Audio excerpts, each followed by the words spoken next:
ayayere uyo uko kuno apo pano mama wanna get it nice.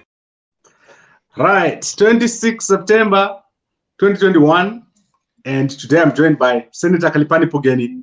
How are you, Senator? I'm okay. How are you? You went to Zimbabwe for 3 minutes and now you behave like you are more Zimbabwean than all of us. Right, Senator, I want to thank you because you've been inviting me to Zimbabwe for months. Yeah. And eventually I mustered the courage to go to Zimbabwe. Yeah. And indeed, what you said was true, that I would be able to walk freely in Zimbabwe and nothing was going to happen to me. The government has got bigger fish to fry in terms of what they're busy with. And I'm excited about the future of all the things that we'll be doing in Zimbabwe. Yeah, you see, it's very important as Zimbabweans that we must appreciate that of necessity, the government must be opposed if our democracy is to strive. But I don't think that the opposition must be reduced to criminality, and even those that are doing their work through the media opposing it must be hunted down.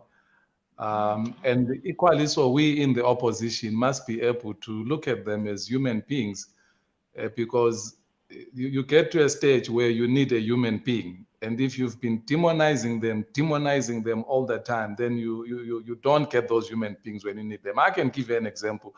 Maybe when I drive around Bulawayo and Harare, where I'm popular, you can say, well, you are known there. But I drive sometimes deep Mashonaland, and I get stopped by the police.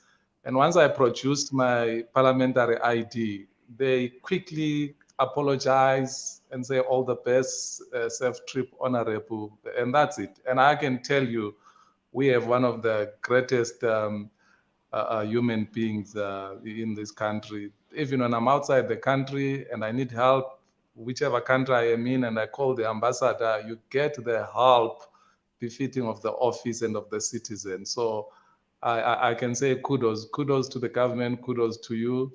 I think you will now stop to unnecessarily attack Chamisa, because you realize that they're never after you. So you don't have to attack him. Give him a fair chance as well, please. All right. You know what, Senator? Firstly, I want to say I'm not attacking Chamisa. I am analyzing what he's doing.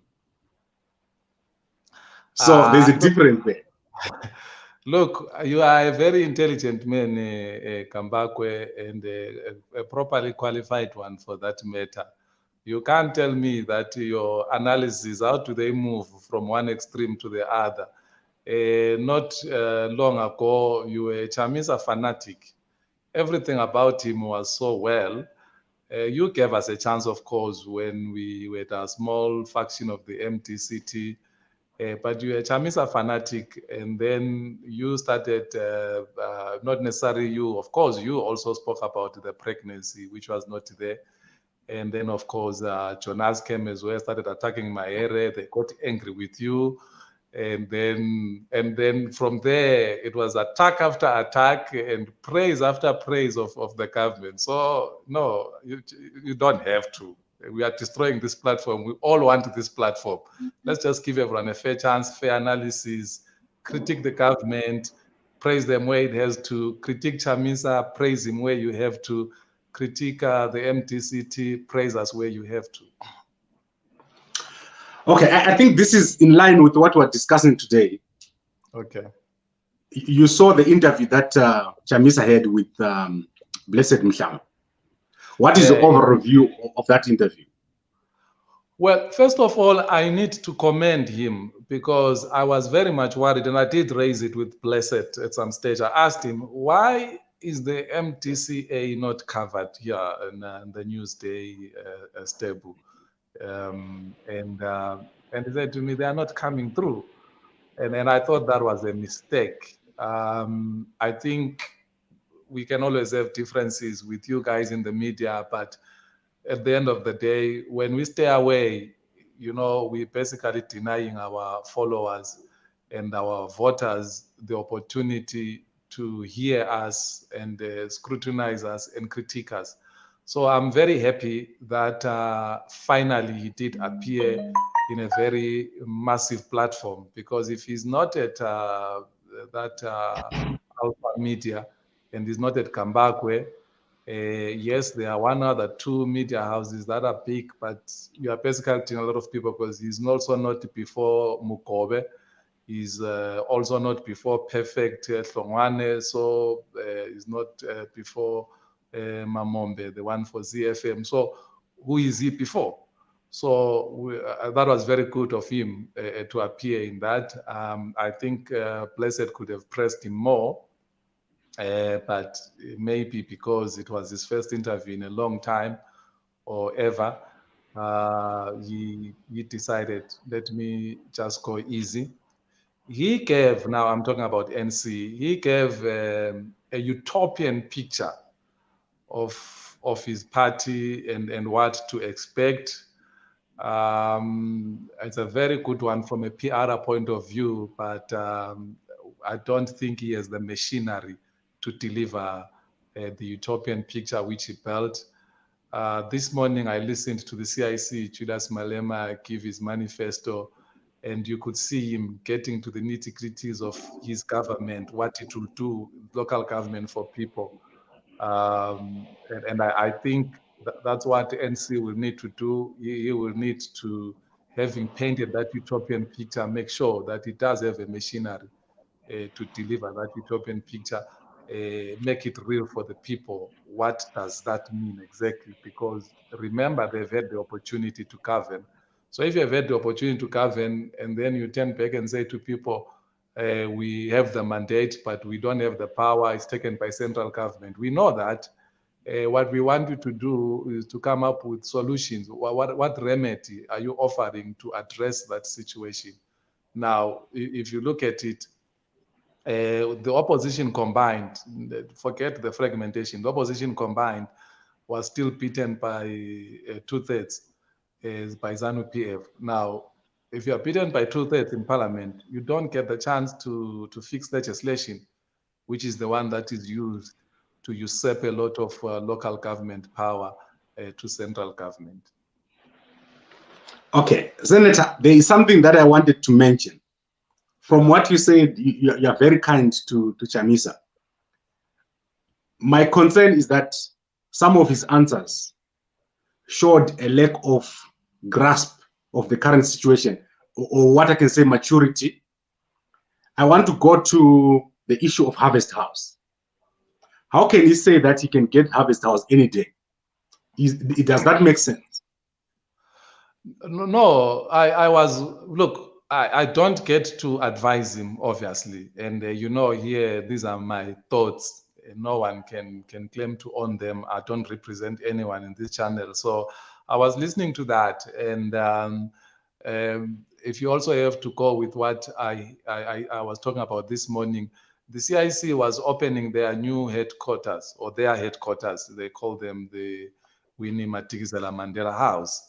Remember, that's the ANC Youth League, really. EFF is the ANC Youth League. I think you get to a time where you have to cut your losses and begin to move forward rather than be occupied by yesterday's struggles. I don't see how without a confrontation. And I don't think that that's what we need right now. Because the way he was talking about is that the Supreme Court will not rule in their favor. I think everybody knows that. And then the next option then would be to use testosterone, who's got power, who can marshal a lot of youths and all those things. We've been down that road. I don't think it's advisable. Okay, then let's go to the issue of the name, MDC Alliance. People have been asking Chamisa to present a new name. And he says his party's name is still MDC Alliance, despite the court orders, despite the announcements by the MDC Alliance coalition that they're going to be using that name. What is the point of this? Well, no, to be fair to him, he did say that he's not going to tell you his game plan. Why should he tell his arch enemies his game plan? I think on that one he he is playing as safe as he possibly can because he's between a rock and a hard place. Remember the name MTC Alliance? That's what he has sold his movement throughout the world. So to expect him to dump it right away when the elections are so far away, I think he just wants to be going with that. And then as it comes close to the elections, like he said, his people know what name they are going to use and what exactly they are going to do. Remember, I told you last time, the whole issue of what name he's using and whatsoever, I don't think it matters really. I think it's an imposed concern by you guys because you are excited, you want to have something to report about. But for me, that's the least of the problems. The problems right now is oiling that machinery. That machinery needs to be able to deliver the utopian picture which he painted. And I don't think that the machinery is capable of doing that. I also heard him speak of the inroads they are making in the rural areas. It better be true. And it better be backed up by numbers and evidence and all those things because I think it's going to be a painful reality if in 2023 the opposition has not made any inroads in the rural areas because statistics tell us that 66% of our citizens they are in the rural areas. So that's an area as opposition. It's a no-brainer. It's really, really no-brainer. You can't be focusing on the 33%. They are very good. Maybe you need them to consolidate and solidify your base, but you use that as a springboard to get into the right areas. Because if you don't do anything, you remain with your 33. They remain with their 66 or 67, and then. Okay, now let's end with the issue of Pollard and dialogue. He says Pollard is not real dialogue; it's a choir. And he says he only accept dialogue that is supervised by regional leaders. Is that position that is taken for over 2 years, is this sustainable? No, when you are saying is it sustainable, you assume that okay, no, fine, yeah, I think it's a good question. No, I think it depends what exactly you want to achieve with it. But if you want to unlock, the position I've held over a long period of time is that there just has to be something has to give. I'm speaking about him if he has to make any inroads vis-a-vis 2023, just have to find a way of reconciling and resuscitating that relationship with HE. Because I've said this even when I was speaking on behalf of Pollard, you can't win a boxing match outside the ring. There's no way you can win any boxing match outside the ring. You got to get into the ring. You got to be part of that match. I'm not sure if you're outside there and all the power is there and somehow you want to get that power, I'm not sure whether you are going to get it from outside there, maybe not Pollard exactly, but the posture, you must do a posture that allows you to try and diffuse. Because remember, Kambakwe, in a revolution, sometimes you withdraw in order for you to advance. In a revolution, you withdraw sometimes. It's a tactical withdrawal in order for you to advance. So I am really, really not sure how the boxing match is going to be able to deliver that knockout punch outside there. Because where decisions are made, you want to be there by all means, you may not necessarily agree with everything that is happening there, But how do you reform it or change it or influence it from outside?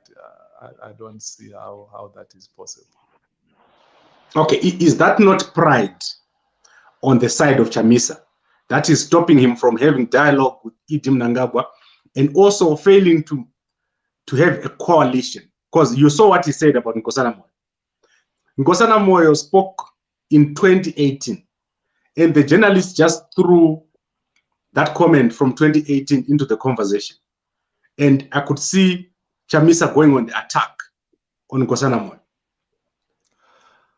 Well, I don't think he went on the attack, because on the very same subject, he said, as a matter of fact, they have approached him to help with the economic policy. So I wouldn't count it so much as an attack. I think the challenge that Zimbabwean politicians have is this superhuman mentality. So those that are in ZANU want to portray HE as beyond human, as a demigod. Those that are in the MTCT wants to portray Honorable Monzora as a demigod. Those that are in the MTC alliance, as you call. And that's a big challenge. And people fall for that, because even Dr. Nkosana Moyo himself, he has given false information about Dr. Kubi. Issues leading up, and that information is meant for one thing, is meant to portray himself in a good light and portray Dr. Kupe in a very bad light. And already you begin to see problems there. If you meet somebody, if ever that meeting happened, you meet somebody and you're talking certain things in a confidential environment, they shouldn't be finding themselves in the hands of journalists, and they're presented in a one-sided manner, in an extremely unfair manner. So I think there are those issues where our leaders, they lack the necessary humility, all of them, they lack the necessary humility to unite the country. Elections must come, they must go, but we must all gather together and say, how do we unite this country? Because as long as we don't unite this country, and we don't unite this country around an individual, we unite this country around the programs that are going to change the trajectory of our people. So we need to see our people taking an upward mobility trajectory. And how do you do that? Around the programs, around the values, around the principles, not around an individual.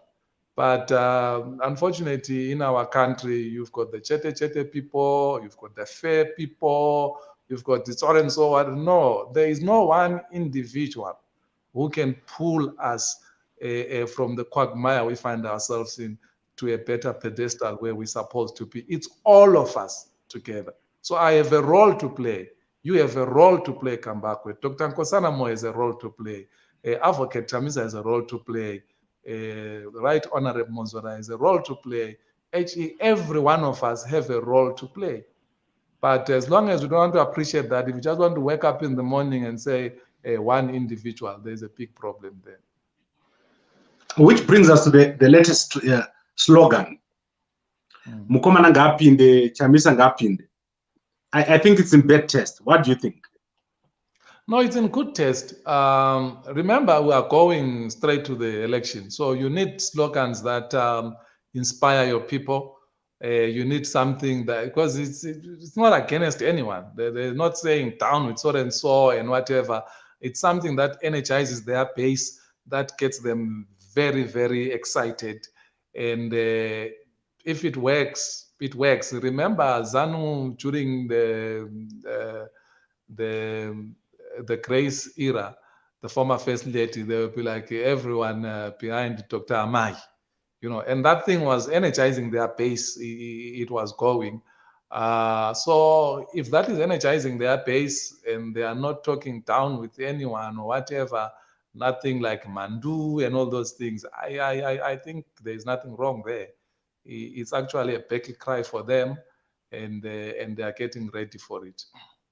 How does that compare with the Zambian case?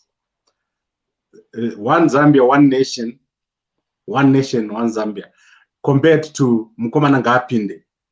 I think there's just a lack of depth there. This is my feeling. No, but one Zambia, one nation is not a party position. Parties may adopt it. It's a national issue. That's what I spoke about when we're saying we need to rally people around the national vision and not around individuals. You see, so unfortunately, Zimbabwe has been fragmented to different fragments. You've got the women being marginalized, right? You've got the people of Matabele being marginalized. You've got the poor being marginalized, right? And then you've got the ruling class marginalizing all of us, but also they have their own power battles. The most stupid thing is that the women who are marginalized, they allow a situation where they want to think that the people of Matabele who are marginalized is their battle. You know, instead of, if all of us, the marginalized, were to come together, we remove these ruling elites. We remove all of them.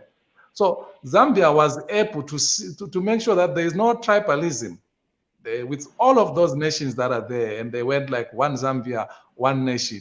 And even in my church organization, when we meet, you know, as a region with people from Zambia, that slogan, I've known it for quite a long time. One Zambia, one nation, and they stand up to come and represent their country. So there is that feeling that we are one. You know, this person and me, we cannot be divided by anything. So that's the issue that I'm saying. You'll remember how hard we fought over the whole issue of women representation and all those things. It's women who were frog marched, who were, you know, they run roughshod over them to make sure that they vote for an amendment which they claim it favors women. It doesn't favor women. If you are going to keep the same quota of women in parliament, basically it's favoring those who are in parliament. How about those who are outside? You're basically making them fight. You see, the constitution, it envisaged a situation where we are 50-50. Anything that is not leading us there, we should never even patronize women and say this thing is for them. But you saw what happened, what the ruling elite did to them, and they fell for it. They fell for it. Now you look at the devolution fast that is happening. Now they are telling us that the elected are not going to lead these provinces. It's actually the state ministers who are appointed. You see, what type of devolution is that? And then they tell you that, no, this is a Zimbabwean model of devolution. No, devolution is a principle which is a phenomenon worldwide. It's not a Zimbabwean thing. Devolution actually speaks of devolving power from central to local authorities. You see, but I'm simply saying, the point I'm making is that the marginalized, they allow the ruling elite. And when I'm saying the ruling elite or the political elite, I'm not talking about the governing party alone, because all political formations have the ruling elite. It's those ruling elite that connive together from different fragmentations to marginalize the weak and the poor. I can give you another perfect example when I come back. It's the poor that pay taxes, and if they don't pay taxes, they're in trouble. You are a journalist. I want you to use your journalistic skills and follow ZANU-PF and follow MTC, not the fragmentation, just follow MTC, because that's where the money has been going to. I want you to tell me how much tax have these two parties, since this political funding started, have they paid from those monies that they've received? Zero. They don't pay tax there. So I'm just trying to show you how much really the marginalized can come together and agree that there's something wrong here. We need to change this system, and we need to change it strongly. But we shouldn't be converging around an individual, because an individual is fallible.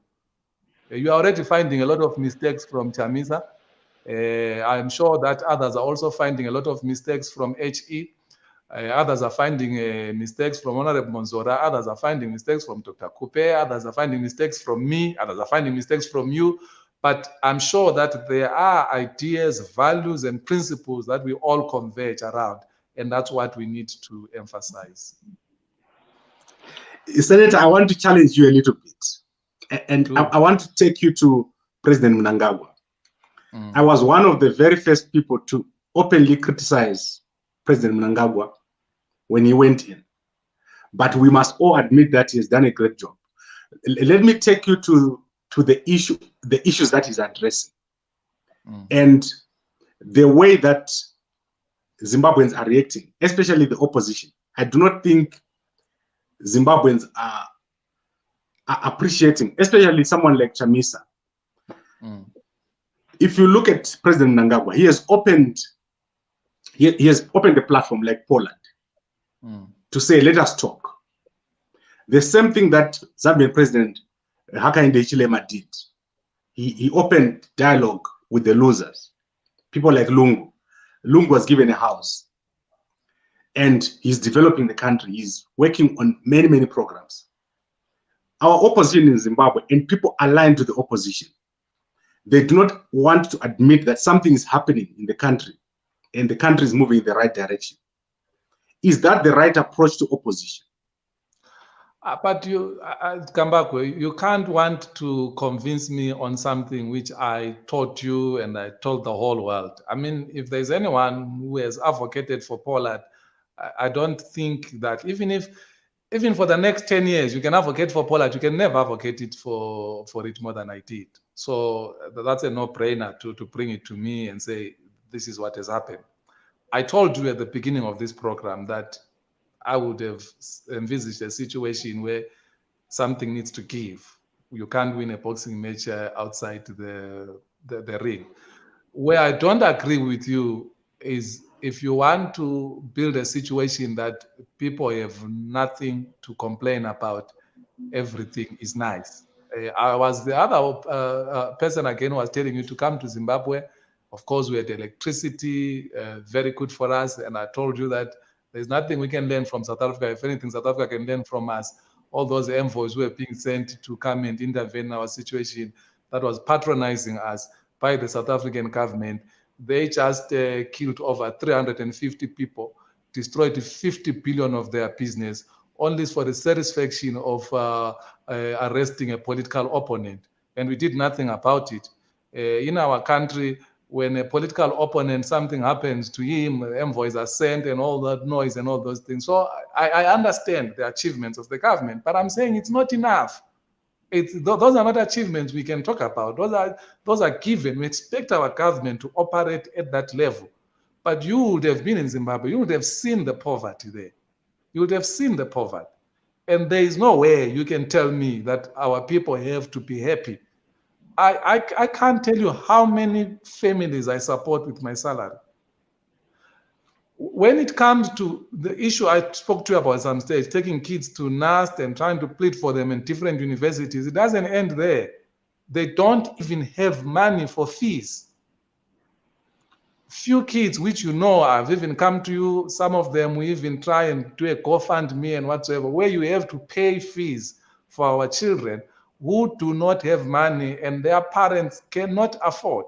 Besides the fees, they have to eat, they have to dress. So no, it's if you look at the endowment of the mineral resources we have, there are a lot of leakages there which are extremely unfair to the poor. So you need a government which is very, very effective to make sure that all those leakages are not there and all of that money goes to our people. A last example, come back. The state will give mining rights to someone in an area, say there where we had those diamonds in Manicaland. And that person just mines, goes away. The people of that area, they don't get anything. They don't get anything. You see, the fight should be, if you are going to come and mine here, the community has a 51% stake. The community has a 51% stake. Then come and mine. You see, then you leave something for our people. Now, in Matewe and South there, and then part of North, there are a lot of these, what they call makorokoza or artisan mining, you see. But look at the roads. No roads whatsoever. You want to have a system that whilst you're empowering people, but also the communities there where mining is happening are empowered in the form of roads, in the form of delivery of water, in the form of delivery of healthcare facilities, clinics, and schools. Okay, you are touching on one side, but there is a very important side. Zimbabwe is under sanctions, very explicit sanctions. Is that not one of the reasons causing the poverty? Look, I can tell you this. I think you know that I've made a rally cry against the sanctions, because I think they never affect the so-called intended targets. They never affect them. They affect the poor. But notwithstanding the sanctions, the mineral resources we have are still enough to tilt the scales against poverty, desperate poverty that our people are faced with. That's what I'm saying. And I'm saying you need a plan that is deliberate. I'll also give you another example. The issue of the encroachment of national government into the ability of local government to raise funds, it's a big, big problem, because you know they've taken water through Zimna, and then the roads through Zinara, electricity through ZESA. You see, they've just made sure that local government is basically nothing, right? And unfortunately, the opposition is obsessed with the presidency. They're not trying to make sure that they work hard to get at least parliament. Then there could be negotiation taking place to say, no, let's change the law here. Because the sad thing is that once ZANU gets out of central government, and you have basically usurped all the powers and reduced the country, collapsed all the other spheres of government to national government, then you have a problem. It is very, very important that local government is empowered. After all, the local government minister is in charge of these local authorities. You can see what is happening to his worship Mafume. You can see that central government has a power to intervene if it needs to or if it wants to. Although in my view, I think there is some abuse there. There is some politics at play. But to having all that power and then begin to strip local government of its capacity to raise funds, it's not good for the country. Come back. I told you that power corrupts, and absolute power corrupts absolutely. And I'm not talking of anyone here. It's a principle of life. So anyone who wants that unchecked power, they must know that that power is going to corrupt them. And if they have it absolute, that power, it's going to corrupt them absolutely. Okay, Senator, you know, when I think about Chamisa, I think of a lot of missed opportunities. And my biggest problem, as I've said this whole week, is that I feel Chamisa cannot create a system. And when I say a system, you've been talking a lot about the abuse and violence coming out of MDC alliance before the elections, especially on Dr. Kupe. And then post the elections, I do not think Chamisa has been able to handle the loss that he suffered at the hands of ZANU-PF and President Mnangagwa. And where we are now, he says already that there's going to be a dispute in 2023. And yet, before the 2023, he's failing to handle the issues. The key issues that were raised here. The issue of dialogue, Harvest House, party name, and quite a lot of other issues that he's failing to address. Do you think Chamisa is deliberately creating this situation so that when we get to 2023, he says that he's been disadvantaged, that's why he loses or he's going to lose? Well, I don't think a dispute is as certain as anyone can claim out there. I'm not sure. I didn't hear him say that. So I'm saying this based on what you are saying now. Remember, the prof has offered to finance all the Cholocho election observers and election agents. And he has said he is also offering to train all the 44,000. 44,000, that's 4 per polling station for the MTCT. Now, so sorry, for the MTC. So, or the opposition. So, if you are going to have 44,000 trained by a professor in political science, how to proofread an election, how are you going to have a dispute after that? Except, and this is very important, I really hope they are listening to me, except if part of those 44 are ZANU people. Yeah, well, I get it. Get infiltrated. You see, otherwise, if you have got 44,000 trained people, what excuse are you going to have? Well, the ZANU-PF is just doing very well. That is the problem. The problem is ZANU-PF is doing so well. I have been observing ZANU-PF at work. Have you seen what Vice President Mohad is doing over the past 2 months?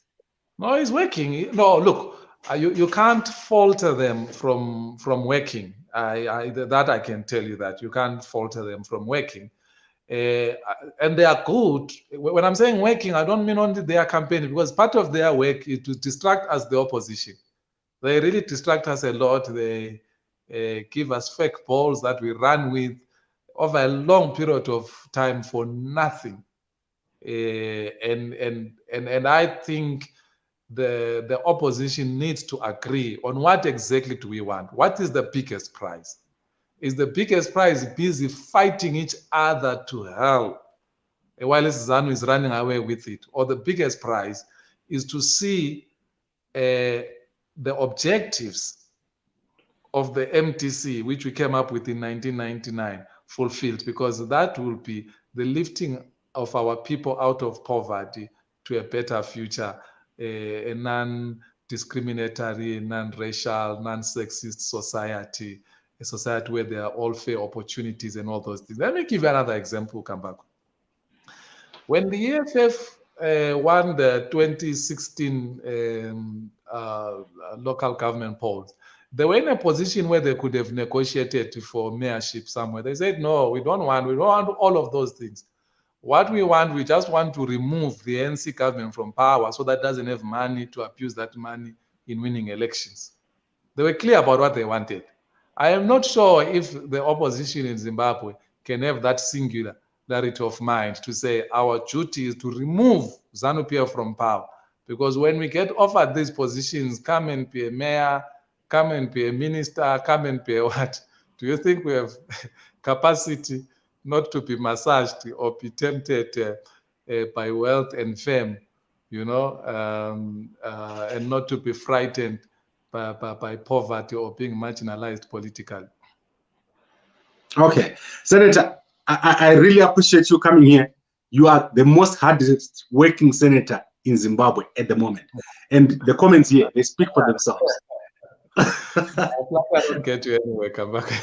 Yeah, I hope that when you finally leave the position of senator, the president appoints you to be an ambassador or one of these big positions. You do a great job in representing our country. I thought I was going to work for Kambakwe Media. You already refused, so now I'm handing you over to the president to appoint you. At least if he can put you as one of the ambassadors in one of the Western countries, that will help. No, I will do anything for the people of Zimbabwe, Kambakwe. On the subject, I might as well do this. I really want to appreciate all those people that phone me. You know, two or three of them, they reduced me into tears. Number one, it's not easy for someone to just lift up a call and phone and call you when they don't know you, when they've never spoken to you. It gets worse when they are from a different region from you and there's a language barrier. If I were to share with you some of the voice notes I receive, you know, and I remember another one even addressing me as son, like son, stand, you know, And you could feel the love, and I really want to appreciate them. They know themselves. It really means a lot to me. And yeah, the people of Zimbabwe are one of the greatest you will find this side of eternity. Thank you, Senator. I really don't want to keep us going. I know I've kept you for so long. Is there anything else you want to say before we close? Yeah, about a month ago or so, God spoke to me about someone I really didn't know. I had no interest about. It's Apostle Chiwenga. So God simply said to me, pray for him, and I never really knew the guy. So I tried to follow who is this guy, and I listened to him, and then I understood why God was saying to me, please pray for him, because right now really he is right about the only voice in the country crying against the excesses of everyone, religious leaders, political leaders, and anyone really. He is the voice of God right now. So yesterday I saw a public statement which he put out, and I was really touched. And I'm saying to him, our God has angels which excel in strength. And I'm saying to him, men of God, to hold on. We serve a powerful God. The battle belongs to the Lord. We are not fighting individuals. The Bible says we don't fight against flesh and blood. And my interpretation of that is that we're not fighting each other. So he must just hold on there. And I urge all Zimbabweans, especially the clergy, the ministers, that let's pray for him. Let's lift up his hands like Aaron and the elders did in Israel when Moses' hands were failing due to fatigue and being tired. You must know that these too shall pass, and it's going to be well. It's going to be well. Thank you very much, Senator. And I hope that we will resume our usual discussions, because people will love to hear from you. And even now, I'm afraid to end this discussion because you've been giving us so much information. Thank you very much, Senator. We'll talk again next week. Thank you, Put. Goodbye. Goodbye to this.